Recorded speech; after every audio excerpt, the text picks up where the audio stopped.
Welcome back to the RBR Recap, episode 11. I am Alex Burgos, joined as always by my man, Gabe Rivas. Gabe, how are you, sir?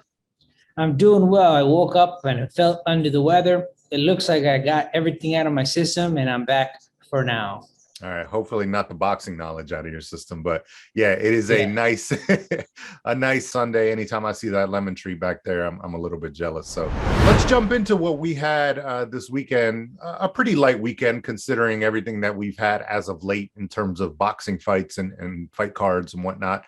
First up, we had on Friday, actually, early afternoon card here in the States on the East Coast, about 1 p.m.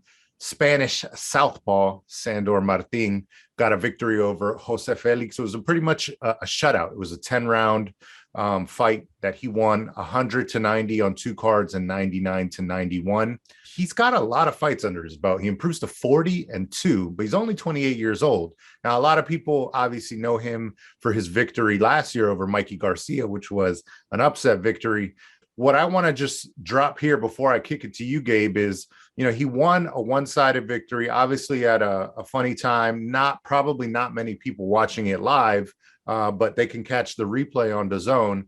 I say that because, the fanfare wasn't too heavy also going into this fight promotional wise, from maybe the boxing pages, the ESPNs and all that stuff. So not many eyeballs on him. The only thing I will say, it's a good victory for him, but he runs the risk now if you do another one of these fights or you don't fight a name where, he loses that momentum of the victory over Mikey Garcia, which was a big victory for anyone. So my question to you is, how did you see his win over Jose Felix? And, what do you think should be next for him? Obviously this year needs to be something. It was a homecoming defense for Sandor Martin. He fought in front of a home crowd in Spain, and he did what he was supposed to do, which was to win either by knockout or by wide decision against someone he's supposed to beat. Now, like you mentioned, what he wants to do is maintain that momentum, and what he wants to do is fight for a world title. He had said that before he fought Mikey Garcia. He was very confident going in there.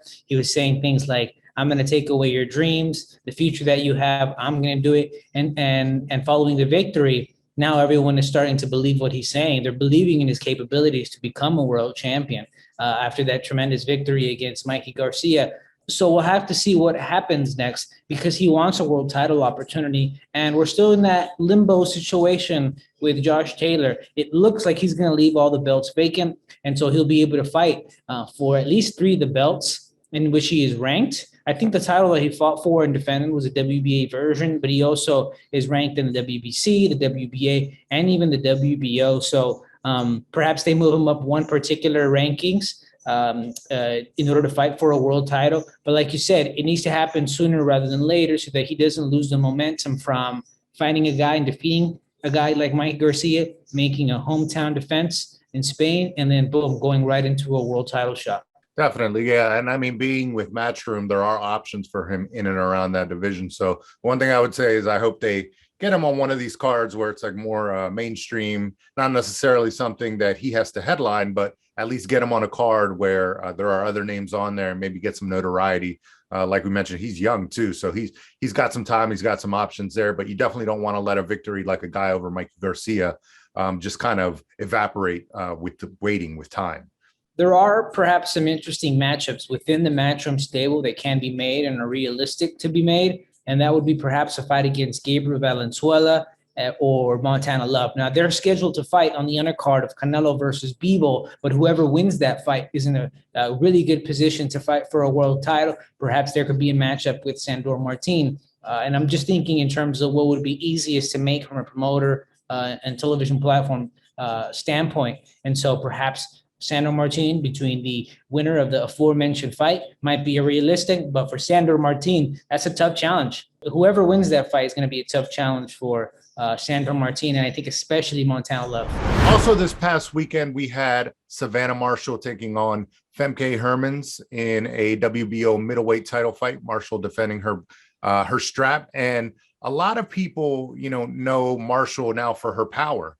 Obviously, her nickname, the Silent Assassin, fits her pretty well. She's not a huge talker, but she, to her credit, has done her talking in the ring, especially as of late. delivering some highlight reel knockouts. And she didn't disappoint this past weekend against Hermans either, who is a former title holder herself. Marshall delivered a third round knockout in blistering fashion. You can catch that highlight everywhere on social media right now because it's going around and really driving the hype towards a fight now with Claressa Shields. Obviously, they have their history in the amateurs, Marshall being the last fighter to defeat Shields as an amateur.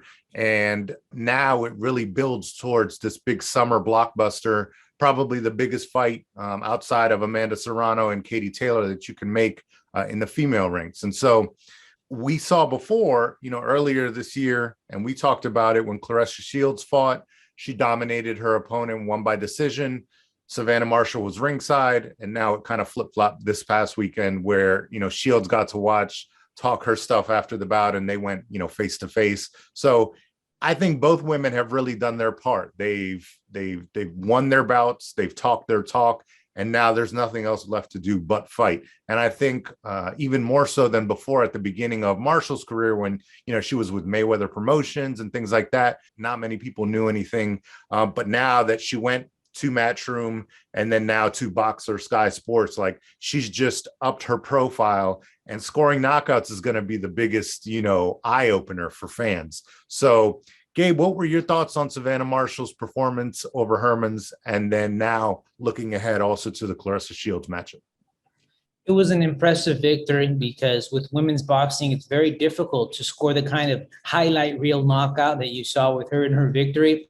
One of the biggest criticisms that has been made against Claressa Shields is that, granted, she's very talented. She has the amateur background, two-time Olympian, several world titles, very skillful in the ring, but she hasn't been able to score these highlight reel knockouts in his career.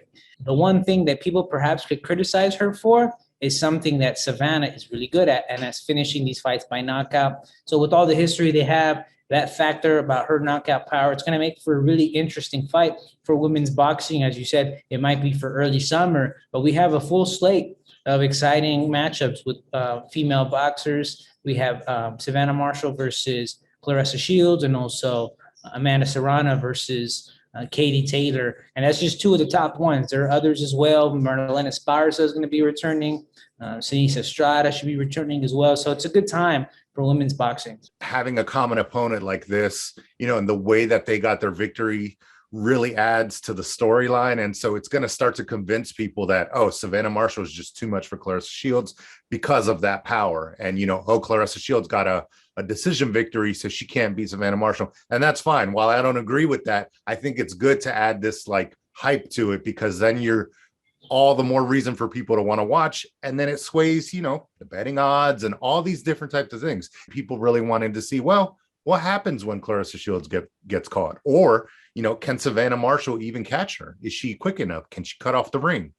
So that starts to kind of build up, and really the intrigue is going to be there, I think, for this fight, just because the, age-old saying, styles make fights. And so we have competing styles here, and it's really going to be who can impose their style on the other and who can do what they need to do to win this fight. That's one that I'm really looking forward to, as we're all looking forward to the Taylor versus Serrano fight as well. So those are the kind of fights, and it's kind of crazy, when we start looking at women's boxing and kind of the resurgence of it, after the days of Christy Martin, Lucia Riker, and that generation. But now that it's become so popular, major promoters are pushing it to the forefront. We've gotten a ton of big fights, and we continue to get these fights. And it's not so many of these that we're waiting, Mayweather and Pacquiao years to actually see. So kudos to all the women. It's a lot to put your entire career, your undefeated mark, and all that on the line. As we've seen with the men, a lot of times the fights don't happen. And so kudos to them. They're putting it all on the line. Obviously, they want to get paid as big as a purse as they can. And I think for Shields and Marshall, they've done a really good job of just continuing to keep the ball rolling, get those victories, and get that fan intrigue so that we can actually see the fight. And like I said, hopefully we'll see it this summer. Yeah, and credit to the promoters. Eddie Hearn, Matchroom Boxing, do a really good job. To a certain extent, Top Rank, we have Michaela Mayer fighting next week. Boxer, of course, who's going to be handling the Claressa Shields versus Savannah Marshall fight. I mean, the promoters and the television platforms have a strong and important role in making these fights and funding them as well.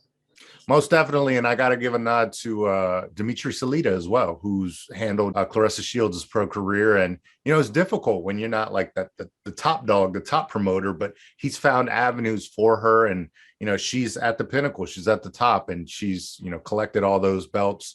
Like you mentioned, she's a decorated amateur, 2-time gold medalist. So she's got the accolades. I think this would really solidify her. A lot of people don't like to talk about it when fighters are active, but when you talk about the GWOAT, greatest woman of all time, she's made that claim. She's, been boastful in that sense and said, I'm the greatest. And as these accolades continue to trickle down and she continues to collect all these medals and belts, it really starts to be hard to argue against that. And I think if she's able to put this one to bed, put this one to rest, like that last person that beat me as an amateur years ago, because that's the only thing people say is like, oh, you lost to her. And, she's one of your contemporaries. So why don't you fight her? So now we're going to get that fight. We're going to see if she can slay that dragon and really just, put that one to rest. And if she's able to get that victory, like I said, it's hard to argue against her being the greatest woman of all time, considering everything else that she's done in her career. That's it for us on episode 11 of the RBR Recap. Thanks for joining us. Next week, we will be back with a full slate, 4 fight cards: Lubin versus Fundora, Mayer versus Hahn, Triple G versus Murata, and Garcia to go. I also have to mention that on Round by Round Boxing, we have a pickup props giveaway. Make sure to check that out. And Gabe, I have to ask you, out of all these fight cards, which one are you looking forward to the most for next week? I'm going to have to watch all of them like a true boxing fan. I like the Ryan Garcia versus To-Go fight because I want to see where Ryan is in terms of his development after changing trainers and being away from the ring for so long. I like the Michaela Mayer fight because she's fun to watch, and I might actually go to that fight. Triple G, we have not seen him for a while, and he was such a monster for so many years. I really want to see how he does against Murata. It's going to be a tough fight, and it's for all intents and purposes, it's on enemy territory. So I think it's going to be a big challenge. The age is a factor, the inactivity is a factor. So it'll be an intriguing fight to watch. And of course, Fundora Lubin, because I think this is Lubin's first big challenge since that loss against Charlo. I think this is Fundora's biggest challenge yet. And it's going to be interesting to see how the southpaw and Lubin deals with the height and the reach of Fundora. Excellent. Very promoter-like response by Gabriel Rivas. A little bit of everything, but I think you hit the nail on the head. There's a little bit of intrigue and storyline with all of these different ones. I personally am looking forward to seeing the Triple G fight, but I will have to get up at 5 in the morning. I'm not looking forward to that, to watch it live. So fuck that shit. Fuck boxing. Fuck boxing. Thank you for listening to the RBR Recap. Make sure to follow us on social media at RBR Recap and visit RBRRecap.com for the latest episodes.